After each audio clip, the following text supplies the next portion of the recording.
Perkenalkan, saya Dewi Hajar Husnul Huluh dari SMK Muhammadiyah 3 Tegal-Delimo, Kecamatan Tegal-Delimo, Kabupaten Banyuwangi.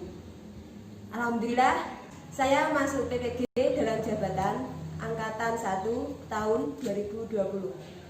Saya mengajar di SMK Muhammadiyah 3 Tegal-Delimo dari tahun 2012 sampai sekarang. Ini kartu identitas saya dari LPTK Universitas Muhammadiyah Malang.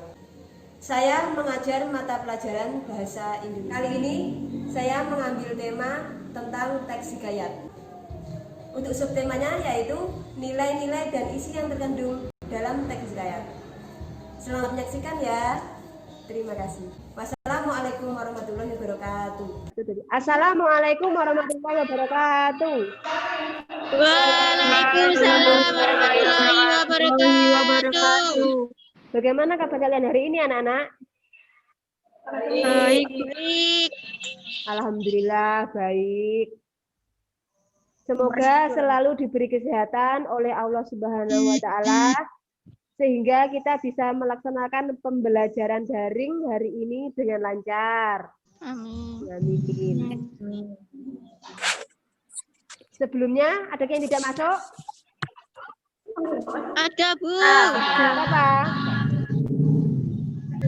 Sela kali Wiwit. Sela sama Wiwit. Sela kenapa? Sakit, Bu. Kalau Wiwit? Sakit. Anak keluarga. Acara keluarga. Ya. Anak-anak, meskipun dalam pembelajaran daring, jangan malas ya. Tetap semangat belajar. Nah, Allah Subhanahu wa Ta'ala berfirman, yarfa'illahu walladzina amanu minkum walladzina utul ilma darajat. Artinya, Allah akan meninggikan orang-orang yang beriman di antara kalian dan orang-orang yang diberi ilmu beberapa derajat. Quran Surat Al-Mujadilah ayat 11. Banyak orang yang sangat ingin berilmu dan menjadi orang yang memiliki ilmu. Akan tetapi, mereka tidak tahan dengan letih dan letihnya menuntut ilmu. Ilmu tidak mungkin didapatkan jika seseorang itu hanya bersantai-santai saja. Firman Allah ditutup dengan pernyataan dari Yahya bin Abi Katsir rahimahullah. Beliau berkata, la yustatu ilmu birohatil jismi. Artinya, ilmu tidak akan diperoleh dengan tubuh yang santai atau tidak bersungguh-sungguh. Jadi, semakin tinggi cita-cita kalian, maka semakin sedikit juga waktu luang dan waktu untuk badan kita bersantai-santai saja. Maka, bersemangatlah anak-anakku, jangan cengeng dalam menuntut ilmu. Karena kita ibarat pedang. Pedang kalau ingin selalu tajam, harus diasah, tidak hanya sekali dua kali, tetapi harus berkali-kali. Sama halnya dengan kalian, menuntut ilmu itu belajarnya tidak hanya satu atau dua kali, tetapi harus sesering mungkin. Karena ilmu itu kita harus menuntutnya sepanjang hayat. Di musim pandemi ini, kalian jangan malas dan jangan lengah dalam menuntut ilmu. Bisa ya? Ya, Bu. Bisa? Ya, alhamdulillah bisa. Kalian sudah siap ya? Siap. Sebelum memulai pelajaran hari ini, tolong salah satu dari kalian memimpin doa. Ya, Bu. Sebelum mulai pelajaran hari ini, marilah kita berdoa bersama. Berdoa mulai. Berdoa selesai. Nah, karena kalian sudah siap menerima pelajarannya Bu Dewi, sekarang Bu Dewi akan menayangkan sebuah video untuk menstimulus kalian adanya teks hikayat. Tolong dicermati baik-baik ya. Ya, Bu. Ya, Bu.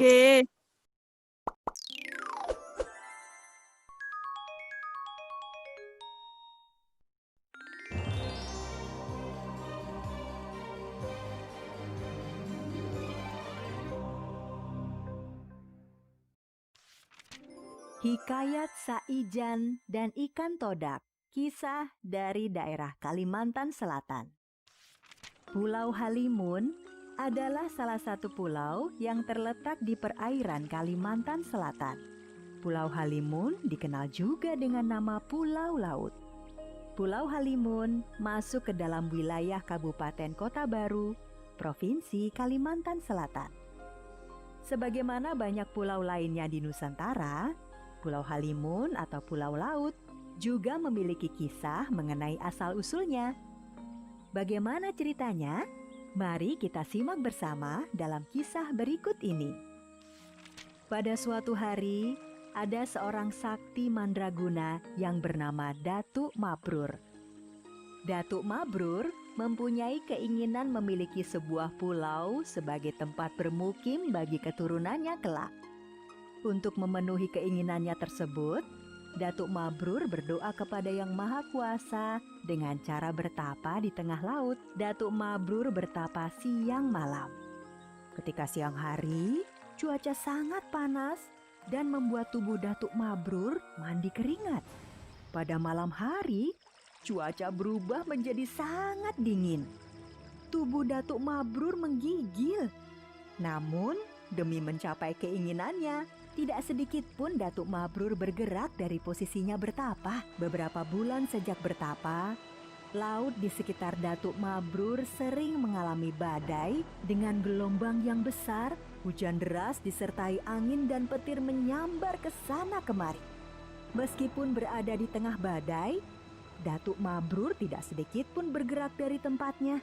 Setelah badai mereda, tiba-tiba di permukaan laut muncul ribuan ikan todak di sekitar tempat Datuk Mabrur bertapa. Ikan-ikan tersebut terlihat sangat marah kepada Datuk Mabrur. Namun, Datuk Mabrur sepertinya tidak terganggu dengan keberadaan ribuan ikan todak tersebut dan melanjutkan bertapanya. Ribuan ikan todak yang marah tersebut tiba-tiba terbang menyerang Datuk Mabrur. Anehnya, tidak sedikit pun Datuk Mabrur bergerak dari bertapanya. Dia tetap tenang sambil duduk bersila dan memejamkan mata. Sementara itu, seekor ikan todak yang berukuran paling besar menyaksikan ribuan ikan todak lainnya tidak mampu menyerang Datuk Mabrur. Ikan todak yang paling besar tersebut pun sangat marah. Setelah ribuan ikan todak tersebut gagal menyerang Datuk Mabrur, giliran ikan todak yang berukuran paling besar maju menyerang Datuk Mabrur. Ikan todak yang paling besar tersebut mengeluarkan seluruh tenaganya dan terbang menyerang ke arah Datuk Mabrur. Seperti sebelumnya, ikan todak tersebut terpental dan jatuh. Datuk Mabrur membuka matanya dan melihat ikan todak yang sedang menggelepar kesakitan di depannya. Kamu ini ikan apa? Dan kenapa mengganggu bertapaku? Hai petapa, ketahuilah, semenjak engkau bertapa, laut yang biasanya tenang ini menjadi sering mengalami badai. Kami yang biasanya hidup tenang menjadi terganggu dengan kehadiranmu. Kamu belum menyebutkan ikan jenis apa? Kami ini ikan todak. Masa petapa sakti sepertimu tidak tahu tentang ikan todak? Maafkan aku, baru kali ini aku bertemu ikan seperti kalian. Dan kamu pasti pemimpin dari ikan-ikan ini ya? Ya, benar sekali. Kamu boleh memanggilku dengan sebutan Raja Ikan Todak. Tapi kamu ini sebenarnya siapa? Apa sih tujuanmu bertapa di sini? Namaku Datuk Mabrur. Tujuanku bertapa di sini adalah untuk meminta kepada Yang Maha Kuasa agar memberiku sebuah pulau. Apa? Sebuah pulau? Ya ampun, untuk apa kamu meminta sebuah pulau?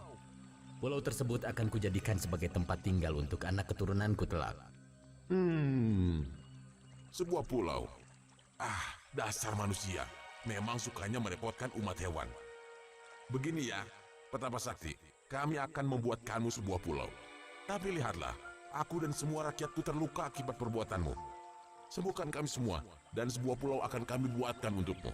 Apa kamu setuju? Baiklah, aku setuju. Datuk Mabrur berdiri dan dengan tongkatnya menyembuhkan semua ikan todak yang terluka. Nah, sekarang tunggulah di sini.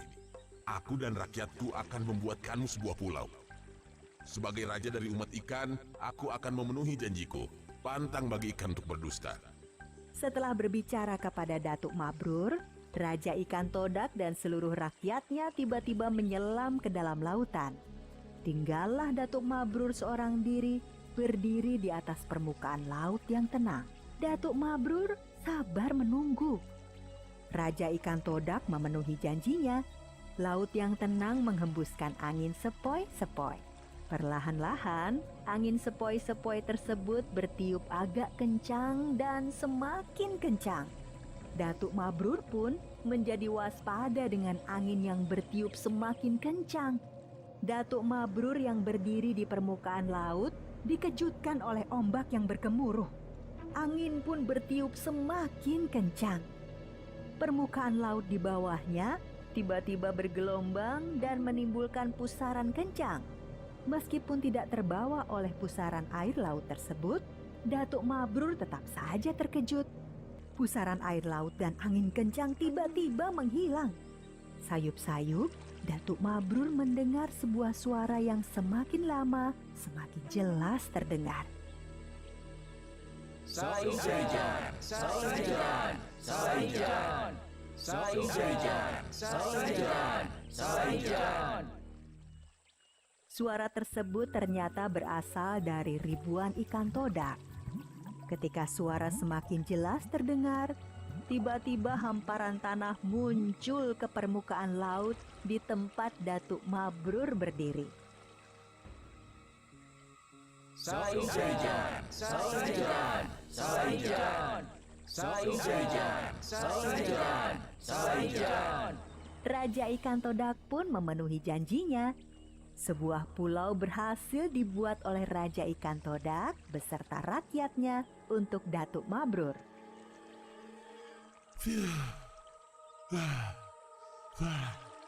Nah, kami sudah memenuhi janji.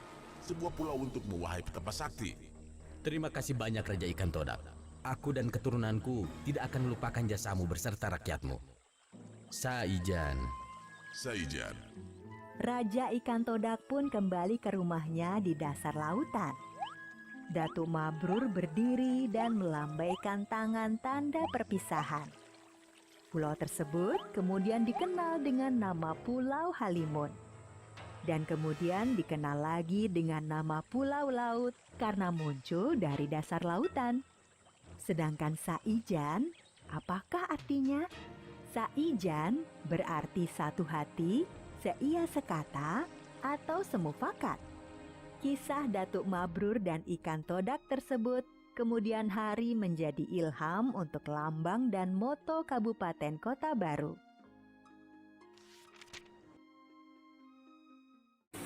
Anak-anak, untuk KD hari ini yaitu 3.7 dan 4.7 tentang hikayat. Dan kita akan mencapai 3 indikator. Tujuan pembelajaran hari ini yaitu 1. Setelah melakukan diskusi di Google Classroom, siswa dapat menganalisis nilai-nilai dan isi teks hikayat dengan upaya kerja keras, kerjasama dengan bersikap komunikatif selama proses pembelajaran. Yang kedua, setelah menganalisis dan mendiskusikan bersama kelompok di Google Classroom, siswa dapat menyusun bagian pokok hikayat secara kritis dan kreatif. Yang ketiga, setelah berhasil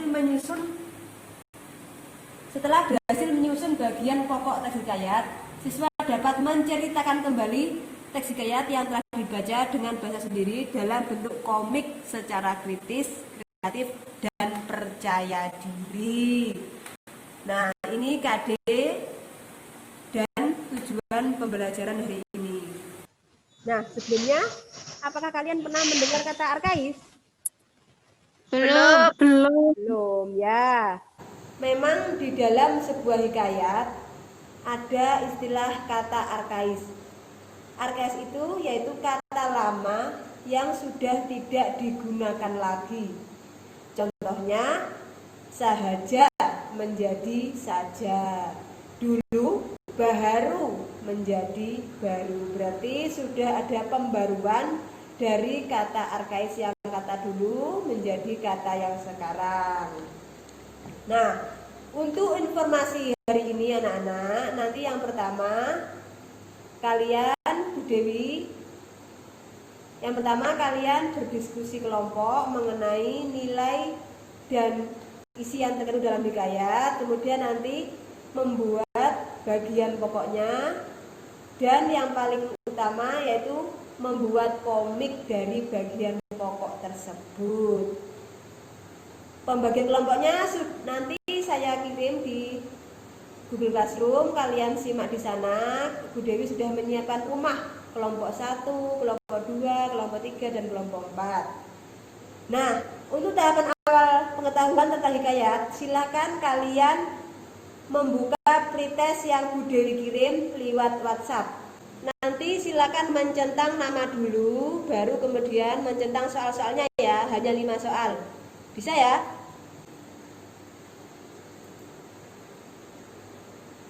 Nah, ini Bu Dewi salin tautannya.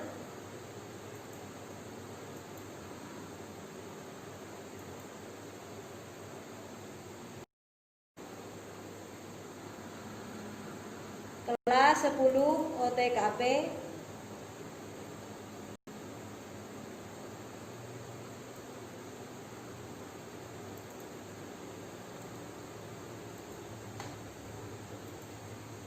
Nah, sekarang silakan diklik pretestnya.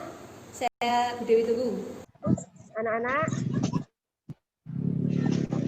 tadi kalian sudah ada yang merespon tanggapannya Bu Dewi tentang pretestnya.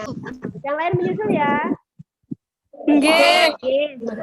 Anak-anak, kalian kemarin sudah membuat materi di Google Classroom tentang hikayat? Sudah. Ya, sudah. Alhamdulillah. Dari materi hikayat yang kalian kemarin sudah adakah permasalahan yang ingin disampaikan? Ada. Saya Bu. Siapa? Manda Bu. Ya, Manda. Bagaimana Manda? Apa perbedaan jenis cerita rakyat mite dan fabel? Mite dan fabel. Kemudian Febi tadi apa, Feb? Adakah perbedaan antara hikayat dan dongeng? Hikayat dengan hikayat dengan dongeng. Terus ada lagi selain Febi sama Manda? Saya Bu. Apa? Hikayatum. Ya, Siti silakan. Pertanyaannya apa? Ada tidak jenis hikayat? Jenis hikayat. Hanya 3 itu ya? Contohnya, apakah ada yang lain? Tidak. Untuk pertanyaan yang pertama, apa perbedaan jenis cerita rakyat mite dengan fabel ya? Nah, mite adalah sebuah cerita yang mempunyai latar belakang sejarah. Dipercaya masyarakat sebagai cerita yang benar-benar terjadi. Dianggap suci, banyak mengandung hal-hal yang ajaib dan umumnya ditokohi oleh dewa. Contohnya cerita Nyi Roro Kidul dan Dewi Sri. Sedangkan fabel adalah cerita yang menggambarkan watak manusia yang pelakunya diperankan oleh binatang. Contohnya yaitu si kancil dan buaya. Nah, untuk pertanyaan yang kedua tentang jenis-jenis hikayat.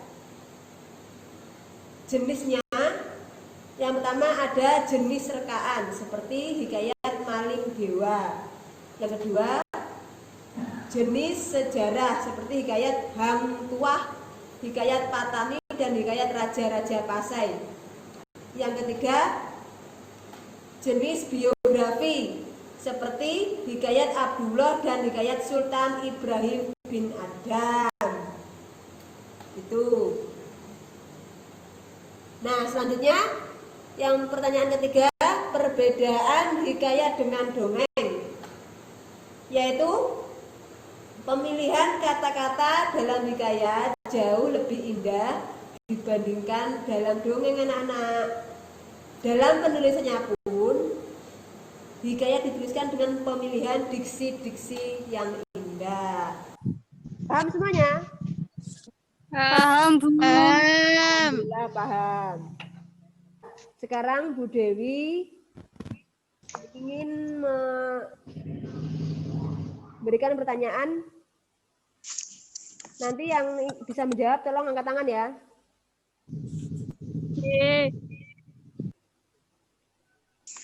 Yang pertama, jelaskan tentang definisi hikayat menurut pendapatmu. Siapa yang bisa? Saya Siapa namanya? Ayu Kuswahyu. Ayu Kuswahyu. Jawabannya apa, Nduk? Hikayat termasuk salah satu bentuk sastra karya lama yang isinya berupa kisah dan terpesi maupun sejarah. Umumnya hikayat menuliskan tentang kehidupan lengkap dengan keanehan, kekuatan atau kesaktian dan mukjizat sang tokoh utama. Ya. Betul apa tidak, anak-anak? Betul. Ya, berarti sudah memahami. Yang kedua, saya beri lagi pertanyaan. Apa perbedaan antara amanat dan nilai-nilai? Siapa yang bisa menjawab?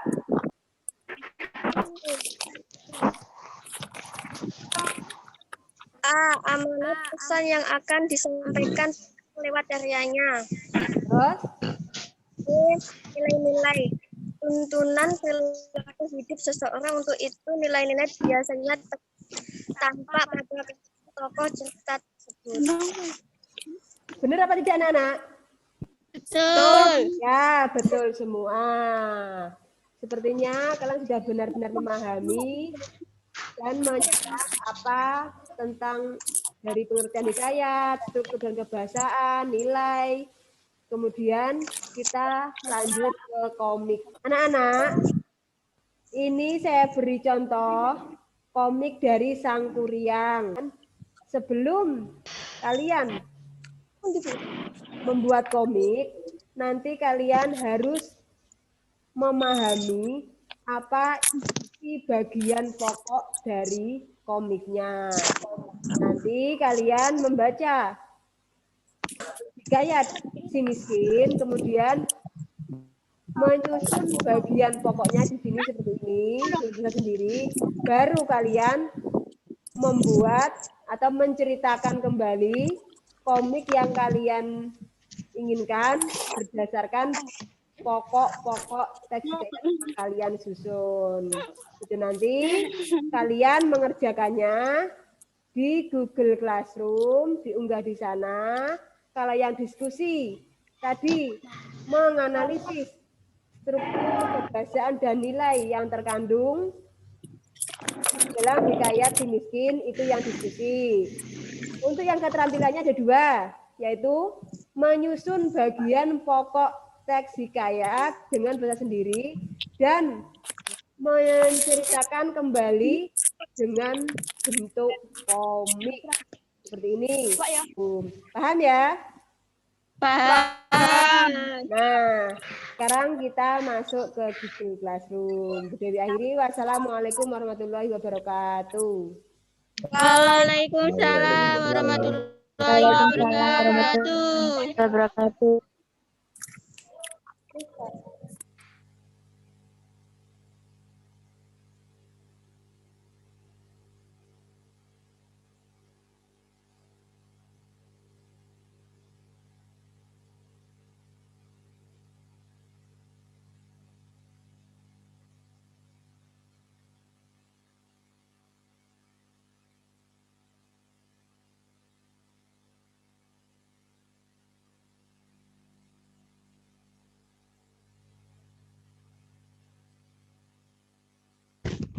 Anak-anak, salah satu dari teman kalian sudah mengumpulkan tugas bagian pokok dan komiknya. Tolong yang bersangkutan membacakan, Lisa. Sebelah kita. Mari teman. Lisa. Hikayat si miskin. Seorang miskin laki bini berjalan mencari rizkinya, berkeliling negara anta berantah.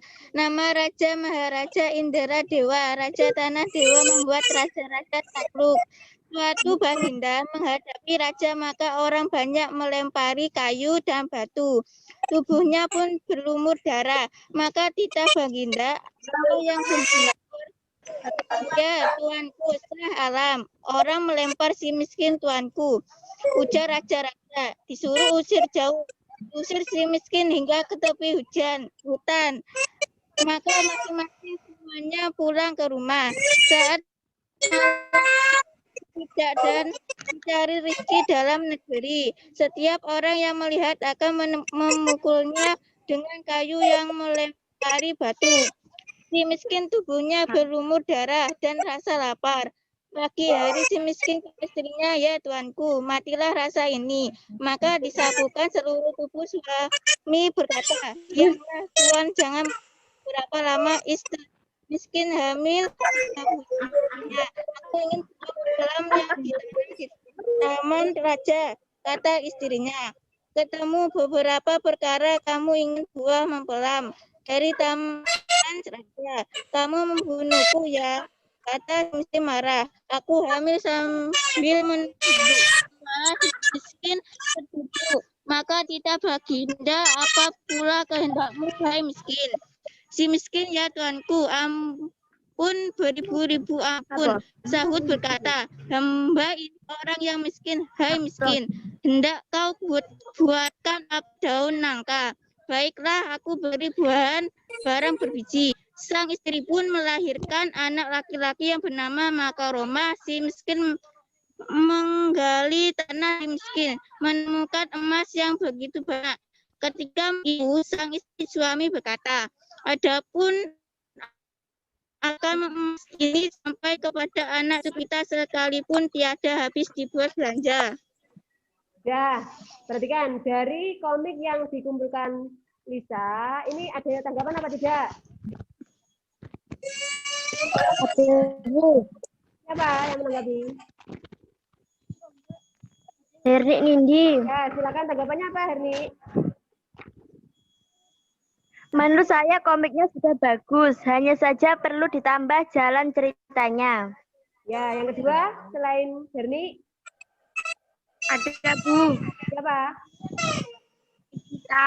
Silakan, apa tanggapannya, Dok? Menurut saya komiknya juga sudah bagus, mungkin hanya perlu ditambah animasi yang lain agar menarik. Ya. Oh ya, makasih pemasannya. Nah, itu contoh cara. Ada tanggapan, Lis? Tolong diberbagi lagi ya. Untuk yang lain yang belum, Ya, Bu. mengumpulkan di kelas. Nah, untuk kesimpulan hari ini, apa yang ingin disampaikan? Saya mau menyimpulkan? Ya, Bu. Ya, silakan. Pergi. Teks hikayat memang teks yang sudah lama dan mungkin terkesan membosankan. Namun teks tersebut bisa dikaitkan dengan konteks kehidupan sekarang. Ya, untuk refleksi siapa yang ingin menyampaikan? Saya, Bu. Ya, silakan. Ilham. Pembelajaran hari ini menyenangkan, Bu, karena kita membuat komik meskipun masih minim, saya menyukainya. Ya, anak-anakku yang bahagia, kita baru saja menyelesaikan pembelajaran teks hikayat dengan lancar. Dengan pembelajaran hari ini, kita dapat merinci apa saja nilai dan isi yang terkandung dalam teks hikayat dan menerapkannya dalam kehidupan sekarang. Selain itu, kita juga bisa berkreasi dan kalian bisa menuangkan ide dan keterampilan dalam menceritakan hikayat ke bentuk komik. Pada pembelajaran berikutnya, kita akan membahas hikayat ke bentuk cerpen. Sebelum memulai pelajaran hari ini, tolong siapa yang pimpin doa? Ya, Bu. Ya, silakan. Sebelum mengakhiri ini, marilah kita berdoa bersama. Doa mulai.